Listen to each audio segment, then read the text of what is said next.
Awakening with Brahma Kumaris. Welcome to Awakening with Brahma Kumari. The world has become an artificial place, very materialistic. Artificial plants look real. Artificial diamonds appear real. White metal appears like gold. Friends appear true, but the moment you turn your back, they turn on you. There is no doubt a need for the power to discern. Our topic today is the power of discernment. And once again, I'd like to welcome Sister Jayanti, the European Director of Brahma Kumaris. Hello, Om Shanti. Om Shanti, Sister Jayanti. Sister Jayanti, the world and relationships have become artificial. We've become very clever in masking. Appear to be true and genuine to you, but I'm not. My intentions and motives are cloaked with my selfish desires. How do I know what is right, what is wrong, what is good, what is bad, what is real, what is not? I think the starting point is that we don't even know our own identity. We think that we are this, and so this false identity has then made everything false. Because if I don't know my own identity as the inner being, then everything is topsy-turvy. And so I'm looking out at the world with that which is untrue, and so everything else then becomes false around me also. And I think that the starting point to come back to truth, reality, to be able to see what is real, is to be able to see myself in the right perspective and to know my own inner identity as a spiritual being. And when the third eye opens and I see myself, I'm using the third eye in that context of the inner eye of wisdom, not surgery here, but just the inner eye of wisdom and the capacity to see myself, then it opens my understanding, my perspective, and I'm beginning to see that which is real in its reality. When a jeweler discerns between real stones and unreal stones, or real diamonds from unreal diamonds, they need a certain kind of knowledge and a certain kind of experience. So what kind of knowledge do I need to make the right discernment in life, in my relationships, choice of careers, pathways? What kind of experience do I need to enrich myself to get there? The deeper I go into myself, and the more I'm able to free my mind from that which is negative and waste, the greater my inner sense of clarity and being able to understand what it is that's going on. You used the example of that eyeglass. The jeweler has an eyeglass, and when I use my third eye, my inner eye, not just what I'm seeing with these two eyes, but my inner eye of understanding, I'm able to see. For example, friends, on a superficial level, yes, there's courtesy, there's an exchange of visits and telephone calls, but if my inner eye is open, then I'm able to understand what it is they really want from me, and I'm able to try and fulfill that. And is it that they want money? Is it that they want power? Is it driven by ego? Is it driven by attachment? What is going on? I'm able to see very clearly, and then I'm able to respond in a way that's going to be a positive response instead of creating a situation in which, as you said, I can be deceived. What is the image that you will put on the power to discern? The eyeglass. That would be a perfect image. That would be the one. That's the tool. Mm-hmm. And so the eye of knowledge. To be able to keep my inner eye of wisdom open. This program is called Awakening, and sometimes this eye is open. I'm awake, and at times this eye shuts again. A bit of dust has clouded my eye. I become distracted by materialistic things, and in that situation, I'm no longer able to perceive the truth and reality, but I'm awake, and I see the truth, I see the reality.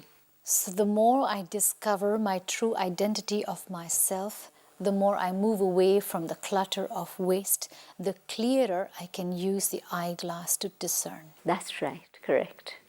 Sounds easy, but why is it that some people, with or without knowledge, are able to decide very quickly? For example, it takes me ages to decide what should I wear today. Why are people able to make career changes so very quickly? There are two separate capacities that we're talking about. One is the ability to see, to discern, and then based on that, then the ability to make a decision and act on it. And so maybe I have that clarity of what is the image that I want to project. And so I'm seeing clearly where I'm going, what image I want to project, and so I decide very quickly what it is I want to wear. Both things are very much connected. Big things, career changes. Again, I can see very clearly what are my own skills, what are the opportunities at the present moment in the world.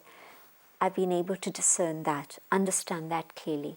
Next step, then I decide which way do I want to go.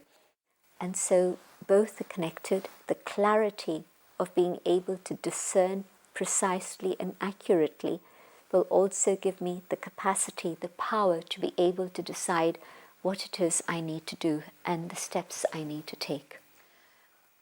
Some people are very clever on a physical level or technical level to be able to find a fault, correct it, and take quick decisions. And yet, for example, the same mechanic that can easily find a fault to a car and repair it, the same mechanic cannot repair its dysfunctional relationship or cannot decide or discern a personality. In recent times, we've been able to identify various levels of intelligence. And so, for example, they have the IQ, the intelligence quotient, which is related to the matters of the physical world, your mechanic, for example.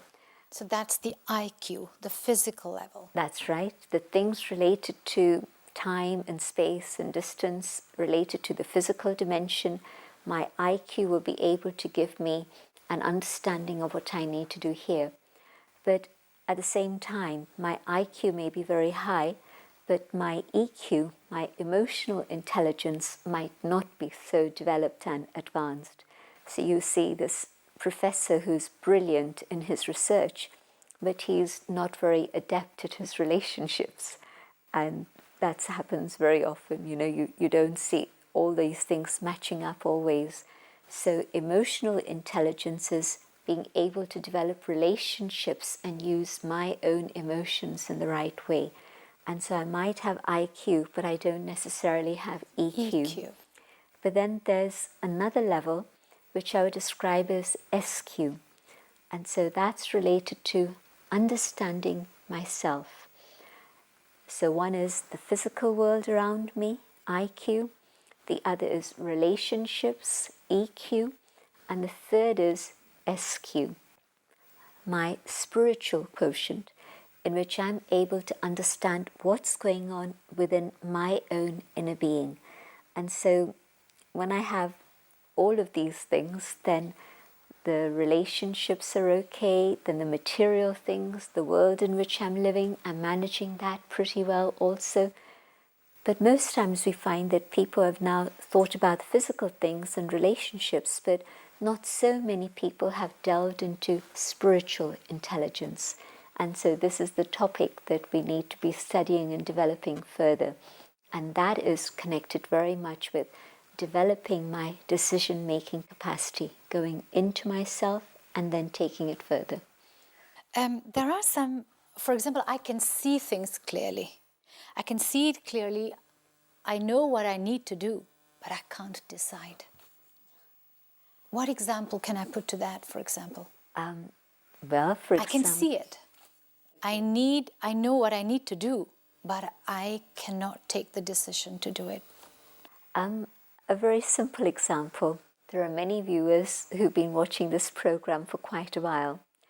and they enjoy it, and they feel that yes, these things are beautiful and these things are very useful, but they actually haven't made the decision to say, okay, I'm going to make time in my life and start practicing meditation.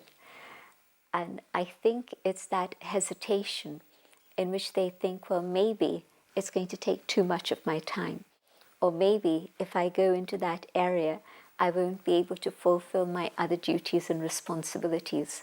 And so they just need to be able to balance this out and see, well, what is the benefit of meditation? And what is the loss that I'm experiencing if I don't meditate? And if I can have that very clearly in my mind, the profit and the loss, then definitely I'll make the decision very quickly. What interferes in my decision making? There's something that interferes in the way I have decided to do. I make a decision, I make the right move, and then I realize after some time, I've made a mistake. You were earlier asking me about images. The image I would use for the capacity for decision making is that of a pair of scales, the old-fashioned variety, where you have the two pans weights. and there's a center point in the middle. And this is why I was saying profit and loss. See, what is the benefit, what is the loss of meditation or whatever, and then you'll be able to decide. When I can't get an accurate decision, it's because the center point on that pair of scales isn't in the center. If it's been deflected to one side or the other side, then I won't get a true reading. And so my decision will be not the right decision. And what deflects my decision-making process, instead of being centered and stable and independent, I've now been swayed by my attachments. And history is littered with 1,000 examples of leaders and kings and politicians who made wrong decisions because of their attachments to individuals or to a group of people. And so they weren't able to be absolutely focused and centered and say, this is now what I need to do, and be able to go ahead and do it. And that is what is going to bring benefit for me or my people. So the interference is attachment. That's one interference. And the other interference is Desires. desires. Desires. My desire for power, my desire for wealth, or my desire for property. It's usually these things that we desire. And when we seek to gain these things, again, our decision-making capacity is impaired. It cannot be flawless. It's impaired in one direction or another. And of course, for a little while, maybe it seems that things are going my way. I may be accumulating more money. I might be doing things. But then at some point it catches up with me and I realize that I've made a mistake. The power of example, for example. When a child cannot make a decision, an important decision, but he brings about the image of his mother as a mentor and says, if my mother was here, what would she do? And instantly an answer would come. Or a father or a child sits on the father's desk, and the father's left his body and he sits on the desk to take on the company. Very often he is at the crisis moment to be able to take a big decision for such a successful company. All he needs to do is he doesn't need any of these other stuff, but he can quickly think of, if my father was here, I can do it. How important is this power of example and in helping us a bit more realistically to take a decision? You're talking about a situation in which we used to have role models, in which mothers were truly role models, in which fathers truly were examples of high character and high discipline and high ideals. And it seems to be a world in which we don't have role models anymore. And I think that that's generally the case. And that's the way the world is at the present moment. But yes, if there is someone I respect, I think that's an important ingredient. If there's someone I respect because they've been able to uphold high ideals in their lives, and I keep that as a role model in front of me, I'll know the decision I need to make and I'll be taking the right path. But the world lacks role models now, and so this is why I think we have to trust our own inner conscience and be able to come to that state in which we've cleared the mind of the clutter,